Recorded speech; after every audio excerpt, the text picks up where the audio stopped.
Hey, Islanders, and welcome to episode 76 of the Camano Voice. Today I speak with the owner of A Bit of Taste. Please welcome Debe Frans.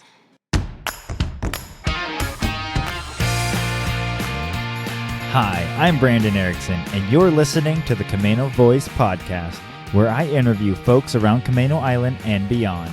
If you want to stay up to date on events, businesses, and even hear a little history of this area, subscribe to this podcast and share with your friends. Thanks for listening. Hey, Islanders, and welcome to another episode of the Camano Voice, where we release a new episode every Tuesday. And before we get into the episode, just wanted to say Merry Christmas, everyone. We're getting close to that time of the year. Hope everyone's getting their Christmas presents all put together and shipped out early, because apparently shipping is crazy right now and super delayed. So anyways, and also if you guys have comments, if you've got questions, if you have guests, I love getting guest suggestions. Even if that guest suggestion is you, please send them to voice@camanocommons.com. So that's voice, V-O-I-C-E, I can spell, V-O-I-C-E at camanocommons.com. And yeah, I'd love to hear from you guys. I've really been enjoying doing the podcast. We've got some great ones that I have coming up. And so, anyways, just want to throw all that stuff out there as usual. Okay, so today I got to speak with the owner of A Bit of Taste. Her name is Debe Frans. She is, we recently actually started carrying their specific olive oil and vinegar in our store. Now, when we got in touch with them, or she actually got in touch with us, and I mean, we live out here on Camano. We're pretty far out here. And so when we get people that are bringing us foodie items or things like that, I don't know. Sometimes you get the people that drop stuff off like, hey, I made this in my basement. You want to sell it? And you're just always questioning like, okay, is this really good? Is it good quality? Is it safe?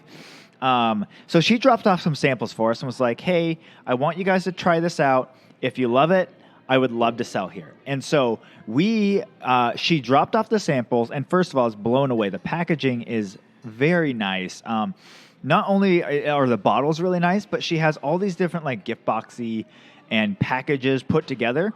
And so she dropped off one of those for us to try. And I was like, wow, these packages, just the packaging alone is very nice. I was like, this is great. And then we took them home and I tried them out and they were incredible. They were just so good. And I was like, yes, we are for sure wanting to bring these people in to the marketplace as a vendor.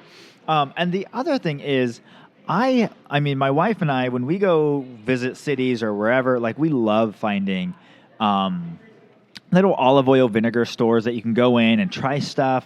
And so we've, since taking over the marketplace, we've wanted to do this. But the problem is, it's a lot of work. You got to, if you're sourcing it, it's a lot of work.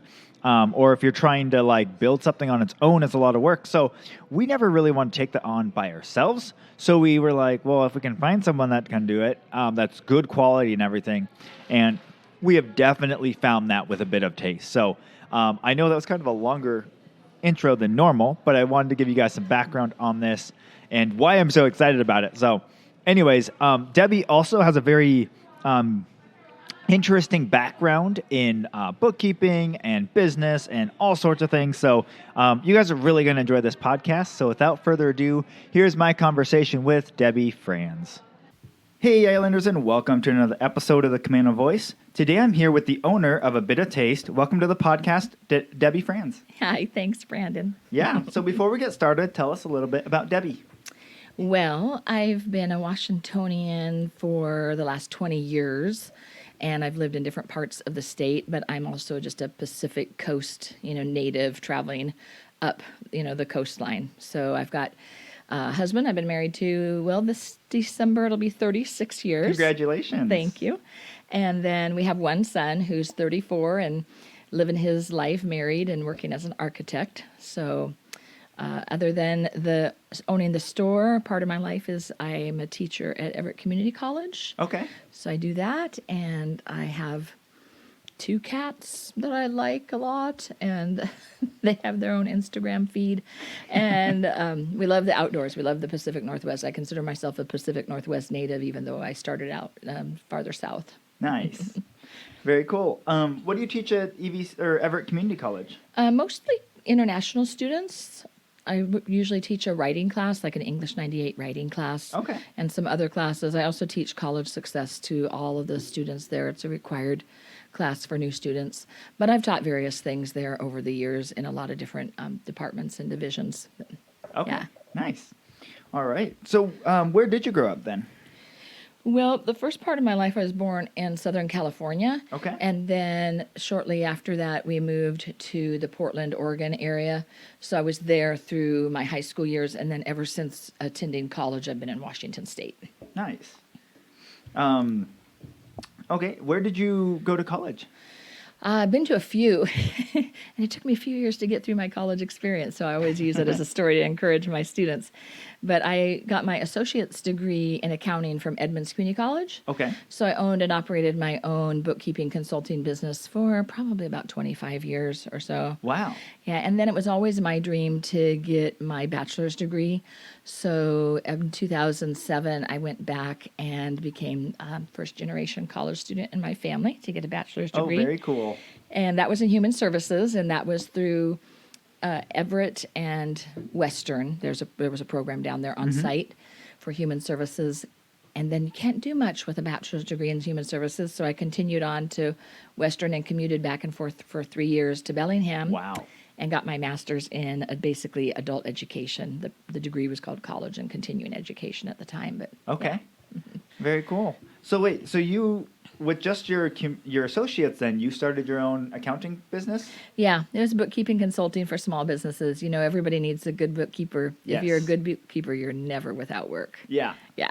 Very cool. So was that, when you were looking at accounting and stuff, was that something you were was that something you had been interested in for a long time, or were you just kind of looking like for a job that? Well, I've that always could- liked business. I mean, my dad was a small business owner and he was a machinist and a welder and had his own business. So I think I have a little bit of that entrepreneurial gene in me, and it just kind of came about. I mean, I think probably the first business I had was maybe when I was 14 or 15. In high school, I would sell like donuts and snacks to the other kids. And it was a way to get my own pocket money. So, thinking back on that, I think it's been there for a long time. So, and that just kind of, came about, life is often one thing leads to another. You have this master plan and it never goes according to that master plan. Yep. So I finished my associates, and the next thing I knew, people were asking me, "Oh, I need someone to do my books. Can you do my books?" And I literally have used every version of QuickBooks since it came out, because Nice. it came out about the same time that I was going back to school at the time in the, what would that have been, 80s, 90s. And so I've used it for small business bookkeeping, and one client led to another, which led to another. And before you knew it, I had 5 employees and was like, okay, I either need to build this bigger or change and do, something else that I want to do. I love certain aspects of bookkeeping and accounting. I love the detail. I love the organization, but I don't like the rote, repetition of Yes. the basic work. I loved consulting and educating the owners how Yep. to understand financial statements. Right. And so I'm a mixed bag. I'm a little bit of a lot of things. Yeah. Well, that's very cool. And that, I mean, one of the things that when it comes to bookkeeping, accounting, and stuff like that, my dad actually took over the first big company he took over was from his dad, and he took that over through accounting and bookkeeping, because their bookkeeper had, his dad had this company and had been running it for a long time, and they had the same bookkeeper for a long time. Yeah. And she got very sick, and so she was out for months, and my grandpa didn't know what to do. He had no idea. And so my dad's like, well, I'll learn bookkeeping, I'll figure it out, and I'll do that for you. Well, upon backtracking, they realized she had been stealing money from the company. I've heard that so many times. Yeah. Yeah, and that all of their bills and stuff like that, invoices that they had out, she never called up and followed up. So there was all this so much money sitting in receivables. Yeah. Yeah, that they were due. Yeah, some of the things I've taught both at Everett and at North Seattle and at Cascadia, or QuickBooks and bookkeeping for small business owners. And that's one of the things I review with them is you can put in place some simple practices to protect yourself. And the number one cause of embezzlement is that it's going to be someone that you trust, and it's not because you trust them. It's because you trust them, you give them too much access. And because they have too much access, they have too much temptation, and then they'll find ways to do that. But as a business owner, there are very few simple things that you can do, checks and balances, we call them, to protect yourself from that being a possibility. Yeah. Yeah, but a lot of business owners don't, and I've heard that. If I started to take clippings of all the embezzlement stories to show in my classes, and there's way too many, and they usually won't get prosecuted because the prosecutors have too many other bigger crimes on their plate. But it can sink businesses. I had one construction company, his bookkeeper embezzled at least $60,000. I mean, when you go back and do forensic accounting, it's hard because it gets muddy. Yeah. But in all the different ways that she did it, was probably about $60,000 for a small construction firm. Yeah. And it's tragic. It's tragic. Yep. That's my dad did some consulting as well, and he was like, that was the first thing he always looked at. Like, if a company's not profitable and they seem like they're bleeding money, he's like, always look at the books. Yep. Like, number one thing I would tell my clients is when they'd want me to be on their checking account, I would say, I'm not going to be on your checking account for your protection and my protection. You need to manage your business as the owner, and you need to not give me as your bookkeeper that access. And then I would insist on regular meetings with them, and if they had payables that were outstanding and not enough cash flow, they'd have to decide what was going to be paid, because that's not my job as their bookkeeper. Yep. I'm the tracking and data collecting and getting the work done for them, but a business owner should be responsible for their own business. But most business owners are good at their business, but they're not good at bookkeeping, and they really don't want to do it. So they're very willing to give up that responsibility. Yeah. Yeah. Yeah. No, I think it's super important, and it's something when our accountant actually left. So I was talking before we started recording that my dad started with a lot more businesses. We had 8 businesses at the time, including real estate and then operating businesses. So we had an accountant who ended up leaving, and I had been on with the company for about a year and a half. And my dad looked at me and was like, well, guess who's our new accountant? And I was like, I don't know. And so, so, I mean, thankfully we had a bookkeeper who was super, I mean, she's still with us. She's done a really great job of helping. But it was really good because it helped me get a crash course in understanding accounting, knowing P&Ls, balance sheets, balancing everything. Like, it gave me a very good foundational understanding of something that I had never looked at before. Yeah, people always ask me, like, well, what do they need to do to become a bookkeeper? And basically, your college level accounting, usually called labeled 201 or 202 course, good for a small business owner, gives you the basics for understanding. I tell the people, take those courses. If you like it, you'll know you're on the right track. If you don't, go do something else. And if you like it, then maybe, get more education. But Yeah. No, so I think that was really helpful. It's been very helpful in taking over the company as well. Yeah. Every business owner needs that basic knowledge. Yeah. Very cool. So then, so you'd been running that for a while. How did you transition then? So you had all these clients and... so I had these clients. I was working full time while I was going to school. And like I tell my college success students, they're like, how do you do it? I'm like, well, let's see. You're working full time and you're going to school full time. You have to give up a lot. So I gave up my weekends. I gave up my evenings. I gave up my hobbies. And for a period of time, and then got my education. And then I could put those things back in my life. Yeah. So it was a lot of hard work because I didn't have anybody to pay for my education at that point except me. Yeah. And so, I did double duty for a while, and my husband and I had the tradition or habit that for a while we'd go out to a restaurant Saturday morning, have breakfast, and then it was heads down all day studying and focusing. Yeah. So, and then I transitioned, and through the education process, they had us do internships, which then connected me up to certain organizations to check out what I wanted to do, and one of them was at Everett Community College, and so from that led then to my first job there. And I also did teaching at Edmonds Community College in the workforce department there. Okay. So one thing leads to another, which leads to another. The thing is, I heard years ago, say yes. When you have people ask you to do things, say yes, because you never know what opportunities will come. Yeah. If you say no, you don't ever know because you don't even get that opportunity. But if you Right. say yes, kind of the world opens up to you. So if someone Yeah. said, can you do something? I'm like, well, I don't know how to do it, but I know I can learn it. And so I would learn it along the way or do it. Or Yeah. just like this, can you do a podcast? Sure, that'd be fun. Do a podcast. You never know what comes out of it. Yeah. Very cool. Yeah, I think that's a really good point. And it kind of reminds me of some of the other things of that I hear from entrepreneurs when you read books and you listen to people, like whether they're talking about overnight successes or whatever, like you never hear about like the 10, 20 years they put in beforehand where nobody knew about them. Exactly. Like- the other thing you don't hear is this. I like this one. The most successful people fail the most because they're trying. Yeah. They're trying new things. Maybe they work. Maybe they don't work. If you're not willing to try and fail, then you really won't have as many opportunities to be successful. Right. Yeah. Yeah, I think that was something, and this actually kind of goes back to you were talking about how your dad was self-employed and ran his own business. And I do think that plays a big part of it because I don't think if you've never been in a family where either of your parents run a small business, you never see certain aspects of life that you do if your dad or mom work in corporate. Yeah. And just have a day in, day out job, which is fine. Like for the families that enjoy doing that. Yeah. That's great. Neither's good or bad or right Yeah. or wrong. It's what you like to do, what you want to do. Right. Yeah. But as a small business owner, like Brandon, tell me if this is for your life. It's pretty much a 24/7 job. Right. Yeah. It's not like a 9 to 5. You can clock in, clock out, and let it go.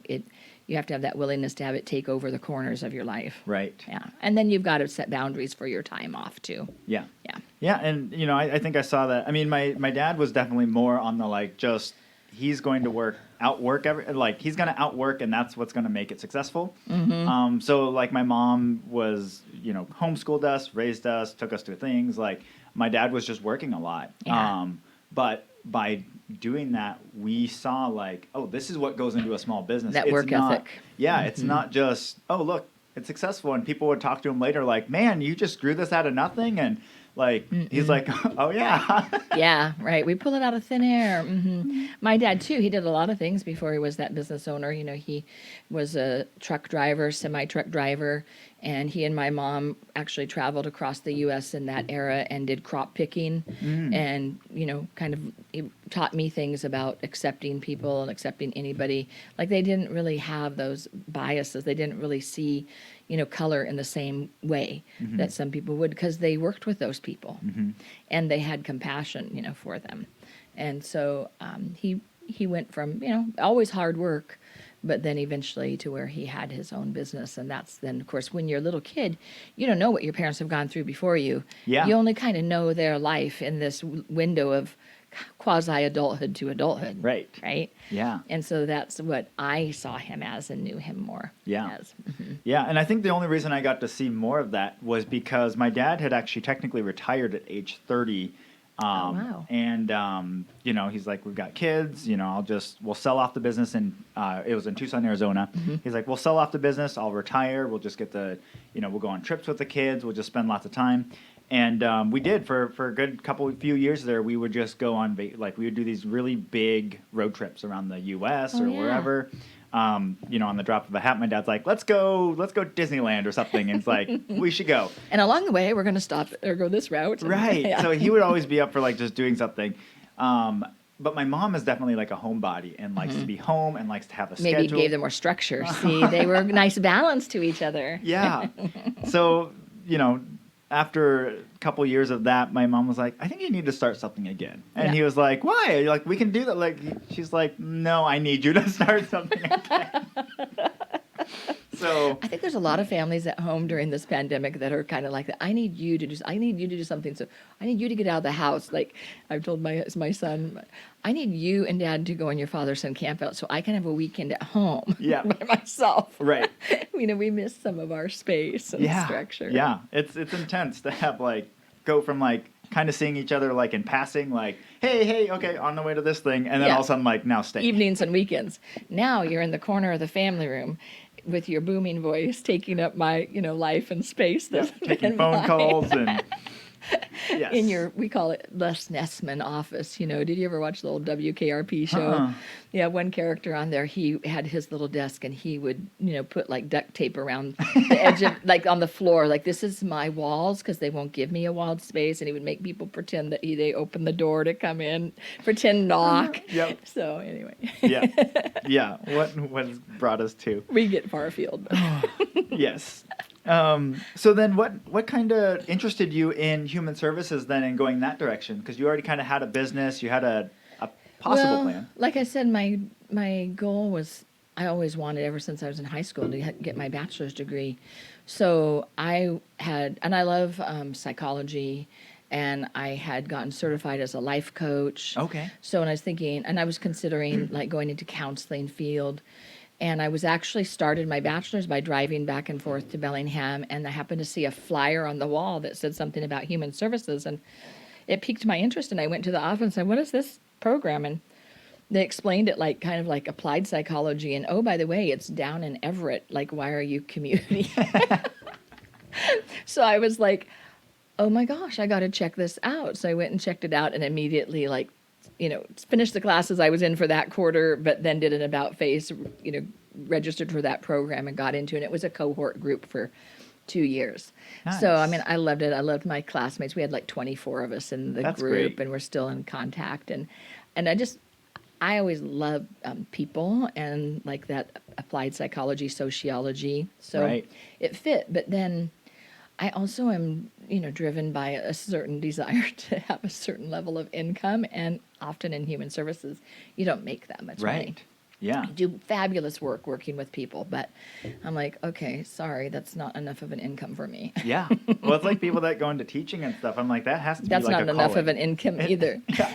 Has to be some sort of calling, because like the amount of work and energy you put in, especially this year, Yeah. but just in general, like I'm like, I don't know. Yeah, I know. I could go on and on about our education system in college. K through 12 actually makes more money than I do as a college professor, as an associate college professor, not if you're tenured. So it's a broken system that needs to be fixed. But we could do a whole separate podcast on that. Sounds good. Okay, so then once you completed your bachelor's, then you decided to go get your master's then? Yep, I just continued straight on to my master's. So I did 5 years of education, working, and I was getting pretty burned out. And I contacted my advisor up at Bellingham and said, I got to wrap this up. I need to finish this. What can I do? And she came up with a plan to get me finished that spring. So that felt really good. And then I was already working. By then I was already working at the colleges. And so I just kind of transitioned, right into that. Okay. And I've been doing that for the last 10 years. So, yeah. And were you, during this time, when did you kind of transition, or do you still do the bookkeeping, or when did you I transition did that? do some for a while, but I don't do it now. You can only manage so many plates, and I manage a lot, but there's only so much that I can even manage. And so a number of years back, I gave that up. I sold my bookkeeping business to my top 2 employees. Oh, nice. And they're still doing it. And one of them is actually doing my bookkeeping now. Oh, very cool. Yeah. So it goes full circle. She was my first employee, and now she's doing my company's bookkeeping. Oh, so cool. Yeah. She's out of Anacortes. And, nice thing with technology, you can do a lot of those things remotely. Mm-hmm. So it makes it easy. And then, what was the, I'm sorry, what was the question? Yeah. I don't know, but I was going to jump in real quick just because it's a question I have a lot. Yeah. What are your thoughts on QuickBooks Online versus moving from desktop? Yeah, that was where I kind of decided. That's what I was saying. So yeah, I stopped even teaching the QuickBooks courses at the community college because technology changes and the software changes, and I felt like I wasn't keeping up with it to teach it adequately. So I actually passed on my classes to one of the other gal that I'd sold my business to. And when the online version came out, I do not like the online version as well. Quite frankly, I did not. But now I'm using it, and like anything that, you go through change at first, you don't like it, and then now they've improved it, they've made it better, and I love like the downloading feature. I mean, it takes away the data entry part of it that is so tedious. Yes. So I'm becoming a new fan of the online, but no, for years my favorite version of like QuickBooks I think was 2012 or 2014. You have your they keep making changes, but I don't think they're always improvements. Sometimes they make changes to make changes, but but QuickBooks is a great software for a small Yeah. business, but people think they can just run it themselves, that it's intuitive, and hence the name Intuit. But it really takes a little bit of specialized training or knowledge. Right. Yeah. Yeah. Yeah, no, we recently, well, over What the do you last think of it? year and a Because there's half- something that prompted that question. Yes. Yeah, we switched probably about a year ago, I would say. Mm-hmm. Has it been a year? I think it's been a year. We switched over to fully online with all of our companies. Yeah. And we had been always on desktop. And we had Yeah. always been told when we went to accountants or other bookkeepers, like, hey, what do you think of QuickBooks Online? Do you think we should switch? And they would always say no, like hard no. Yeah. See, at the beginning, good. Others, I like that confirmation of my opinion, Yes. too. No, well, and I think it had a lot of issues because it actually had a lot of limitations. It couldn't It do did. certain things. Exactly. And by the time we switched, I was like, so wait, I heard it can't do this. Can it do like inventory? And they're like, yeah, I can do that. I'm like, It's more "Oh." robust now. Mhm. Yes. Definitely. Yeah. And they put a lot more time and energy into it to making sure it is Yeah. working. I think that's the thing. Like, I had stock in Intuit for years, and they do a good job of listening to their customers and changing things. And so I think it's the number one product for small business for a reason. Yeah. Yeah. Yeah. So yeah, I think, and then we've recently been turning on like the downloads, and I take pictures of my receipts, and like Yeah. that. All of that streamlines it so that there's a lot less at the end of the month where my bookkeeper comes to me and says, "Where are my receipts?" Yeah, exactly. And it's in the cloud now, so everybody can access it from wherever you are, right? Right. Makes a That huge difference. Makes a huge difference. Like, I used to have to go on site to work with companies, or I'd be working remotely, and we'd have these cumbersome ways of getting that information. Online version just makes that easier now. Yeah. Yeah. Yeah. No, so that's good. Okay, so then where did you go? You were working at Everett. You completed your master's. What happened after that? Well, I've been teaching there for about the last 10 years. Matter of fact, last October, it was my 10-year anniversary there. But I've always missed being in business. It was actually really hard psychologically to close my P.O. box and close my business when I did that about 8 years ago. And so it's always been in the back of my mind. And I love working with the students, and I love doing the advising. I don't like the college politics so much, you know. And so there's aspects of it that were really suited for me and aspects that weren't. And so a year and a half ago, I've used the olive oil and vinegar products that I now sell for about 8 or 9 years. Okay. But I used to buy them up at a store in Fairhaven called Drizzle. And I was going up there to Linden on a spring break. And I was like, anytime I'd pass through, it's like, I'm stopping at Drizzle to stock up, getting my stuff. And every time I'd go there for the last number of years, I'd kind of rail and say, why isn't there a store in my area? Why isn't there a store closer to my home? And this little thought went through my head that said, well, maybe you're supposed to open one. And I went, what? What was that? And I've kind of learned to pay attention to my thoughts. So I looked on their website, and they raved about their supplier that they get the oil and vinegar from. And I thought, And so I looked at that supplier site, and they had information on there. If you wanted to open a store, what would you do? Like, send them a letter of intent. And because they're independently owned and operated. Okay. But this supplier has helped set up like 900 stores worldwide and about 600 in the U.S. Okay. So they give a lot of support. Yeah. But they are not running the business, and it's not franchised. Like, I own it and make the decisions. But you have an agreement to only purchase their oil and vinegar. But then other than that, it's your store, and you can do what you want with it. Oh, so cool. So I put in a letter of intent and said, I'd eventually like to open about 4 or 5 stores in Snohomish County. And they give rights to an area. So I was asking for rights. I thought I'd maybe start in Snohomish, or Lake Stevens, where I live. And so I asked for those areas, and they said yes. Well, I went and did my market research, like any good business owner would do, right? Yeah. And I visited all the stores in the area that sold the same product, and actually ones that don't sell the same product. And I'd been to every oil and vinegar store when I'm on vacation. I mean, I just love when Drizzle first went in, it was about a space kind of like this room we're in. And I went, oil and vinegar tasting. What are you? And then I tried the stuff, and I went, this is kind of good. This is nice. Yeah. And it kind of grew from there. So I thought, okay, I got the rights to the area, and I went and researched. I already knew Fairhaven, but I went there again. Anacortes has a similar store. Port Townsend has a similar store. And I never knew there was a store in Queen Anne. I had lived in the Puget Sound for a total of about 25 years, and I'd never been to Upper Queen Anne. Okay. I'd been to Lower Queen Anne, but I had no reason, I guess, to go to Upper Queen Anne. So I went to the store up there and talked to the guy, and he was so friendly and nice that I pretty rapidly told him, I went from being incognito to like saying what I was doing. Yep.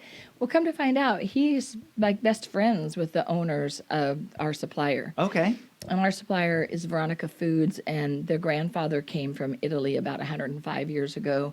And then they have a passion and a mission to expose people to olive oil and the qualities of it, and good quality olive oil. Yeah. And balsamic vinegar, which comes from Italy. And he was in their wedding. He was like their best friend. And he said, well, my business is for sale. And I'm like, oh, that's great, Gary, but you're an hour away from me. I want a store in Snohomish. And everything was going like clockwork for my space in Snohomish. And there was a space open on Front Street. I mean, it was just like primo location. And they verbally told us it would be ours. And then it kept kind of dragging on, and I got suspicious something was up. And they accepted another tenant instead of us. So everything went like clockwork, and then it fell apart. And I'm like, okay, what now? Why? Because it seemed, and then that kept coming back. And even my friend kept saying, what about Queen Anne? What about Queen Anne? I'm like, no, it's too far. It's too far. But I went down there, and I said, Gary, I'm just going to go down and visit him again. I said, Gary, just out of curiosity, what are you selling your business for? And he told me, and I saw myself reach out my hand and go, Gary, I'm buying your business. And then I went home and told my husband. Also, like most entrepreneurs, they shoot first and then they like aim. Right. But, we'd already done our pro forma financial statements, and he was very supportive and on board. And so I knew, and he knew it was, a good deal. Yeah. But I do have to say the startup costs were more than I expected. So, you don't pay yourself a long time often as a startup business because you're paying everybody else and making it profitable. Right. So I still have that goal, and now we have, I'm in I still have the rights to Lake Stevens and Snohomish, and I talked to the company about like putting product up here in Stanwood and Camano. Yeah. Because I just think it'd be a good market, and I had a friend who lives up here was encouraging me to do that, and I said, you know what, if I'm going to do it, I should capture that Christmas season. Mm-hmm. And so I, one time, was just driving back from Anacortes and thought, I should swing by Stanwood, talk to the kitchen store. I should swing by, the Camano Commons, and got the information, left messages for both. And you guys were just like, yeah, we'd love to have you. We're putting in a wine area. This would be a great. Yeah. It just like some things just go chink, chink, chink and fall into place. Yeah. Right? Well, and for us, so my wife and I, whenever we go on vacation and stuff like that, like we love going to oil and vinegar stores. you know what I'm talking about. It's so much fun because like you're usually like walking around a city and you're like, I'm kind of hungry, but I don't want like full food, and then you're like, perfect tasting. So like you go in, you get to try all these different combinations. Yeah. And so we always go through and taste a bunch of them, and so. Upon taking over the marketplace, that was something like, it would be great to have oil and vinegar in here. But it was also something where like, we don't want to take that on. Right. Right, because it's a lot of work. And we're like, and a big investment. Yes. Mm-hmm. Yeah, and we're like, so we don't want to do that part. But man, if we could find someone. And so you were just waiting for me. Yeah, we were. And so then the other thing is when Christy, so Christy is our buyer, when she came to me, is like, hey, we got this lady, she wants to do oil and vinegar here. I'm always skeptical. One, because we're on Camano, like we're kind of Podunkville, and so but kind of not. Yeah, yeah. So like a lot of times, like people that we get vendors in all the time, like oh, we want to bring this in, and you're like, okay, I see why. Like you just think we're gonna accept anything. Mm-hmm. So she's like, oh, she dropped by samples, and I saw the packaging, and I was like, this is really nice. Like I was expecting like bottles with a label on, or like but very it's nicely like a home done thing. Yeah, yeah. Very nice. And then she's like, yeah, so here, you take these home and try them out. And we took them home and we're like, this is great. Like, we are for sure. I've been thinking about that, Brandon, because I believe that this supplier has the best product I've ever tried. And like I said, every city I go to, I try them too. Mm-hmm. And I've been thinking about why. Well, first of all, there's nothing artificial in our products. Mm-hmm. And it's all of the olive oil is extra virgin olive oil base. So even the flavored oils are extra virgin olive oil base. The balsamics are from Modena, Italy. They have to be. If it's like champagne from France. Champagne has to be from France if it's going to use that word. Balsamic has to be from Italy. But a lot of companies will cut it with red wine and then add sugar to make up the difference because it's an expensive product. Right. Okay. So I've been thinking about why does this company taste so much better? And I think I've maybe come to the realization it's because of the freshness of the oil. So they work with small farmers around the world. And I think about 20, 25 different countries, okay? Wow. And they are often there when it's being crushed, okay? They're even filming it, and you get videos. So it's first harvest, cold pressed, you could say, but that term is outdated because everything's mechanical now, except for a few places. But it still is that not chemically treated, not, it's that first press cold harvest concept that you have. And so then literally it's crushed, and then they ship it in this huge bladder on a tanker over to here, and it goes to the company down in Oakland, and they put it in smaller cubes that come to us, and we're a bulk filling place, so then we fill it. So you're literally getting about as fast as you can in the world. Yeah. Unless you were to bring something back on a flight, that you picked up from some place that you did an agriturismo tour. Yeah. And I think that's what makes the difference, because your olive oil is going to go bad in about 18 to 24 months because it's a fresh juice of an olive. Yeah. It's pressed. It's like taking an orange and crushing it, except the fat content in the olive keeps it a little more stabilized over time.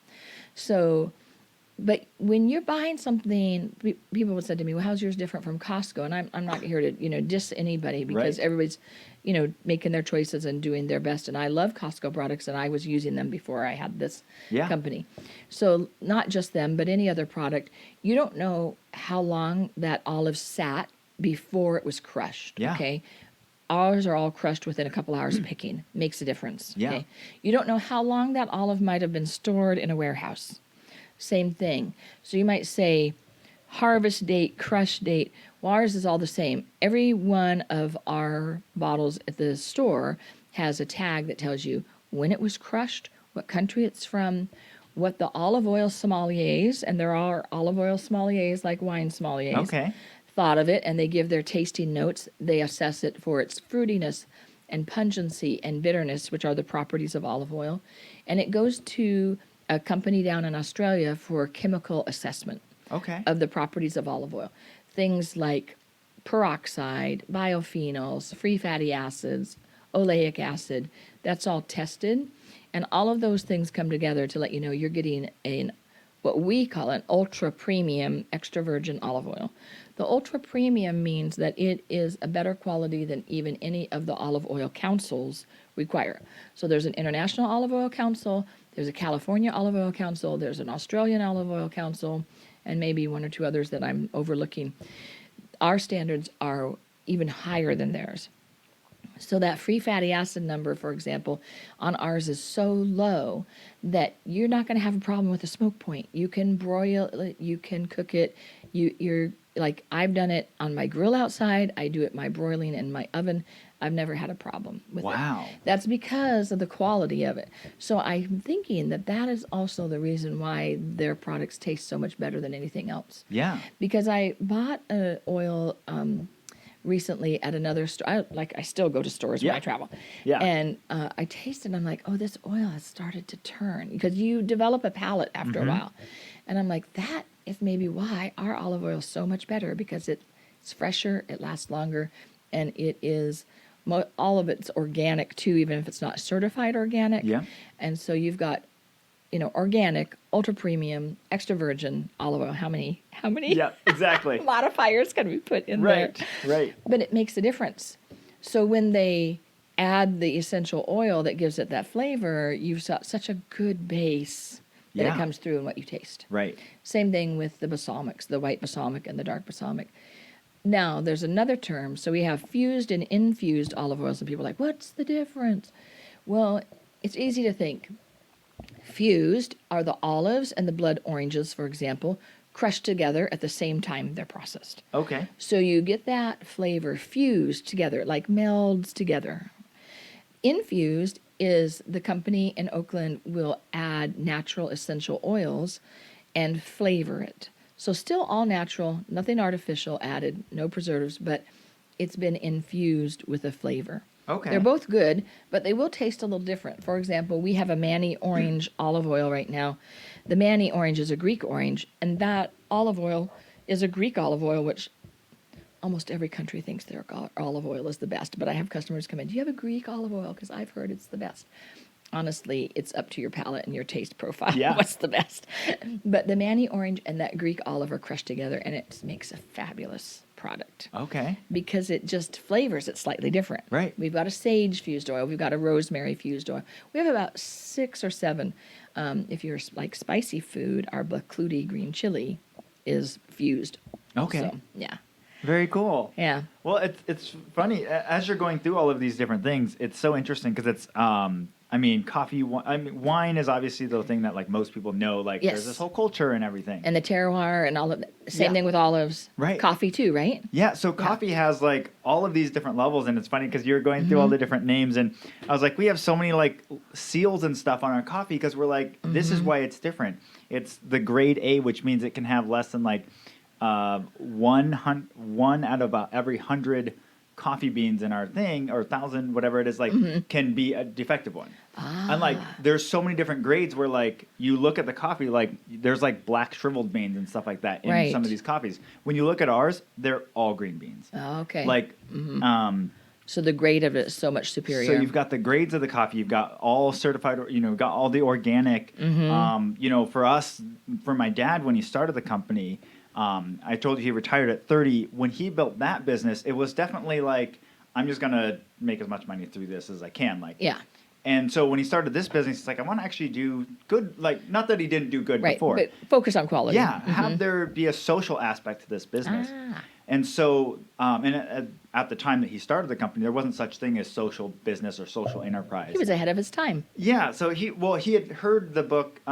He had been one of the organizations he started the roaster with or for was Agros International, and they are a big part of their thing is they're the nonprofit that helps farmers in third world countries. Oh, nice. Not just be able to get a fair price and everything, but actually buy their own land. Right. So there's this whole process that they go through, and he was like, well, I want because I can make money with a company. So he's like, I want my business to be a company that makes money, but I'm going to share some of that profit with Agros so that they can build Nice. out their mission, because that's what they're good at. Yeah. They're not great at making money. Yeah. They're a nonprofit. Yeah, I totally agree with that concept, and that's what we've been. My husband and I have wanted a business for years, ever since we were young. Yeah. And we wanted a business that could do multiple things. One, of course, provide us an income, but also provide a good service or product to the community. But even more than that, I've always wanted a business that can provide a positive workspace for the employees. Yeah. Because to me, the employees are as important as the customers. Correct. And we want to give them as high wages as we can, and as soon as we can, we'll be doing that, because we only need, in my opinion, so much to live on. I'm not like more. Right. I want to really help everyone and rise Yeah. everyone. So we try to keep our prices reasonable, and I think we have. When I go and do price comparisons at other stores, I see inferior products to ours that are charging more. All the time. Yeah. Yep. So I'm like, okay, we're kind of right there in the middle. For some people, it's a little high, but that depends on their income level. Fortunately, Queen Anne has a high income level, and we have very, very loyal customers. Yeah. I love our customers. This is what I say now. That store is my happy place. I love every minute I'm there. Yep. Any job I've worked, even business I've owned, it's been like, oh, you like this, but you don't like this. You like that, you don't like that. I don't care. The problems with this business don't bother me. I don't mind them at all. I love it. I love it. So I know I'm in the right space doing, what I want to do. Yeah. And we give 10% of our gross profit back to the community. I'm a Rotarian and a Rotarian at heart, and that's part of it. Also my Christian values. So we're just, it's part and parcel of it all. I mean, I love the whole,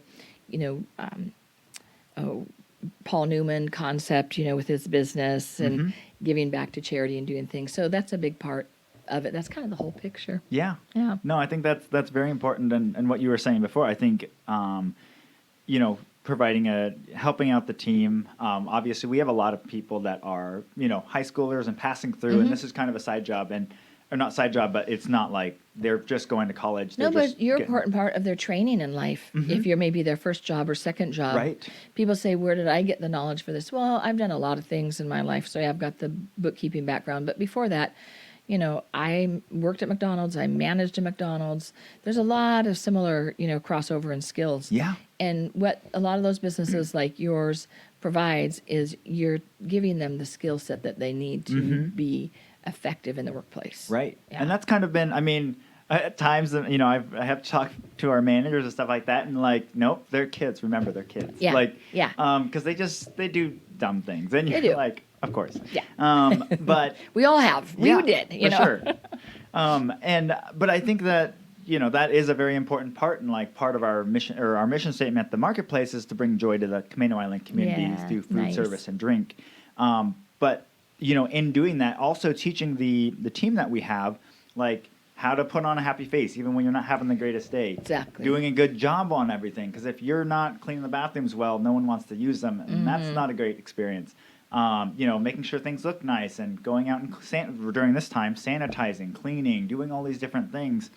All of these are aspects of bringing joy to the Camano Island community, so that it's a joy for them to come and visit, not a drag. Exactly. It makes a difference, that attention to detail. I have known, I've heard it hard and fast, but basically, I think there's a concept that 10% that differentiates you from your competitor or from somebody else is those small things, those attention to detail and small touches. You know, most people can get to, like, say, the 80 or 90%. It's that top tier that makes you stand out, because most people won't do that or don't think that way, and that's what makes the difference. In anything in life, whether it's a student who's submitting a paper, or whether it's, you know, how you're running your business, how you're cleaning that bathroom, you know, all of that. It's how you live your life. If you can do that last 10%, that's what makes you stand out. Yeah. No, and I think that's been, you know, my dad was very good at thinking differently than what most people thought. And obviously he had a lot of failures and stuff like that, but was able to make a lot of things work because, like, an example is the coffee industry. Like, majority of coffee, especially in the early 2000s or late 90s when he started this, like, any sort of club or subscription was basically a scam, because you usually couldn't get out of it. Okay. You would sign up and they'd be like 6 months, you get first 3 months free, but then you have to pay for 9 months or whatever. Oh, okay. He was like, no, you can cancel at any time. You get your first month free. Like, he had these things that, like, Really put the customer's interest at heart. right, no one else was doing. And if you look at coffee companies, most coffee companies focus on wholesale, because if you make one sale, you're like, oh, we're profitable. Like, you get this scale a lot faster. To individually ship pounds of coffee to single customers is so much more work. Exactly. And now, everything has a club, but during that time, like, he had to build all of that out, and it was a lot more manual labor to do that. But he was just like, no, again, going back to that freshness, most people have not had fresh, good coffee. It shows, and maybe that's why it shows in your coffee, because when I saw one of your Instagram ads, my goodness, Instagram is a great, advertiser, isn't it? It does make sales. I saw it around Father's Day, and I sent it to my son, and this might be a good gift for Dad. And so they got one of your Father's Day packages and loved it. And we've had your coffee before, but, there's a period of time we weren't getting up here very often. And coffee, we're in coffee heaven, right? We can get so many kinds of coffee around. But Dean was like, oh, I really like this coffee. Yeah. And he says it doesn't have that bite. Right. It's smooth, so that must be part of what it is too. Yeah. So now every time I come up, it's like, okay, I got to get another pound of coffee. Yeah, and that was something my dad always said, like, coffee is a bakery item. It's good for, the first few weeks, and then, like, up to a month, but then after that, you probably should toss and get a new bag. Yeah. Whereas people are like, so can I store this in my freezer for 3 months? Because that's what people do. They'd get the 5-pound bag from Costco, put it in their freezer, and take out what they needed for that week or whatever. And my dad's like, no, that doesn't really work. It doesn't really work that way. Yeah. If you want a fresh, good product, you have to keep it fresh and use it. Right. So that was part of it. Like, that grocery store concept, like, most people don't know how long their coffee's been sitting in a warehouse before it hits the grocery store. Oh, there's so many similarities. That's really fascinating. I hadn't even thought of that. Yeah. So that was something, like, he was, he's like, I need to roast it, because I know when I roast it, and then ship it within 72 hours, and then that way the customer gets it within a week of when it was roasted. Wow. So. Yeah, there is a lot of similarity there. Yeah. Yeah. So, yeah. Yeah, and for us, we have, on the olive oil side, when this company discovered, there's a northern hemisphere and a southern hemisphere, we get fresh oil every 6 months because of that rotation. So the crush is happening now in the northern hemisphere. We'll start to get those. There's an early harvest Greek oil, I think, that's coming our way soon. But basically, we'll have January is when I figure I'm fully rotated my olive oil, organic, the extra virgin olive oil table that has the single cultivars on it. And that will rotate. I figure, okay, that's fully restocked in January. But May, June, that's when the southern hemisphere is crushing. You know, places like Chile, Argentina, Australia does a boatload of coffee now. They have massive groves down there. You know, those Spaniards and Romans, they got around the world and they took their olives with them, which is really interesting. We have a great olive oil out of California. It's a cuvee. I don't know wine terms. I'm still learning some of the pronunciation. Me too. Yeah, so I don't know if it's cuvee, but it's a Picual olive and an Arbequina olive mix, and it's really nice. And because people come in, do you have something from California? You know, we're all snobs in our own way about what we want, and people are like, I'll tell them, you know, how much olive oil do you think is produced in the U.S. or by California? Oh, and they'll give me a guess. It's like, well, it's actually, as of the last count, less than 1% of the olive oil production in the world. But they do a great job of marketing it. Americans are great marketers. Yep. But the largest producer of olive oil is Spain. Okay. And they aren't as good at marketing, but man, they make a damn good oil.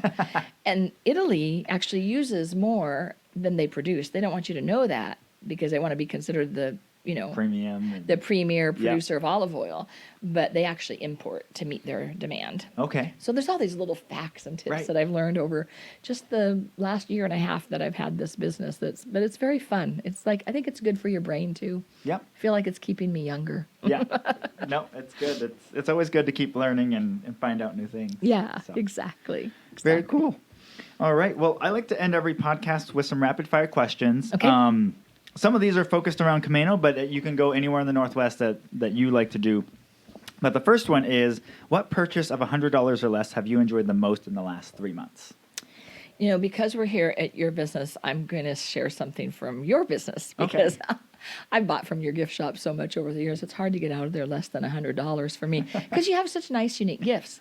So my favorite purchase there lately was the shawl that's hanging on the wall. It's a little gray one, and I get so many compliments when I wear it too. But it's a nice throw, you know, when you just want an extra layer. Yep. I throw that on, and then I was looking at the wall there, and I'm like, oh my gosh, I bought that and that and that and that.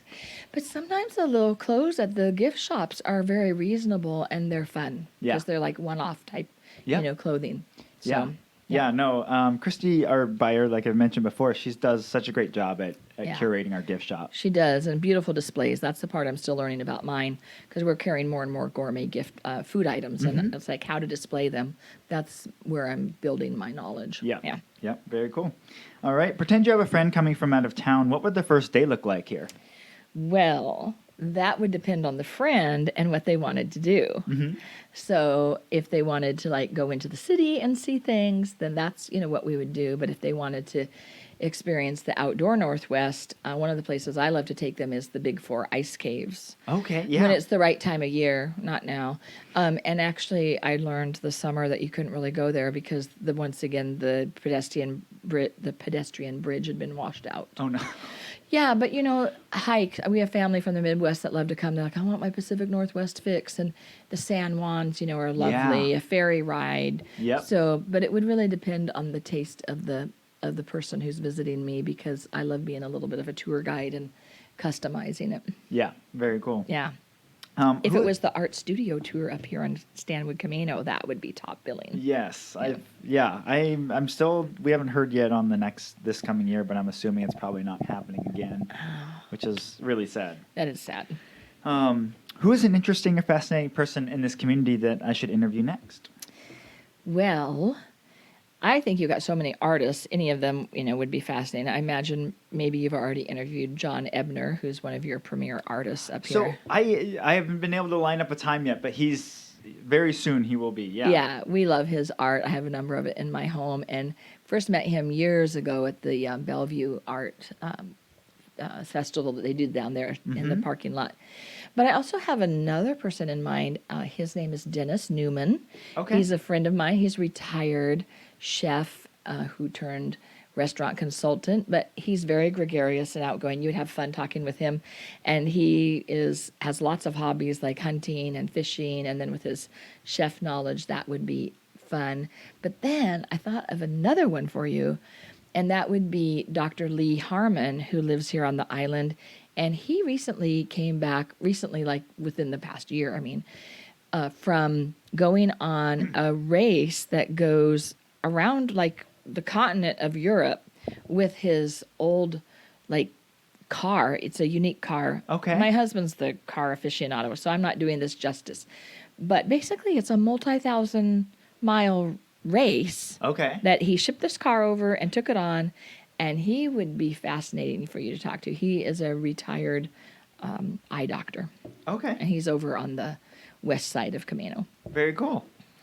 All right. And lastly, if you could have a message on Camano Island right as you're driving on the island, what would that say?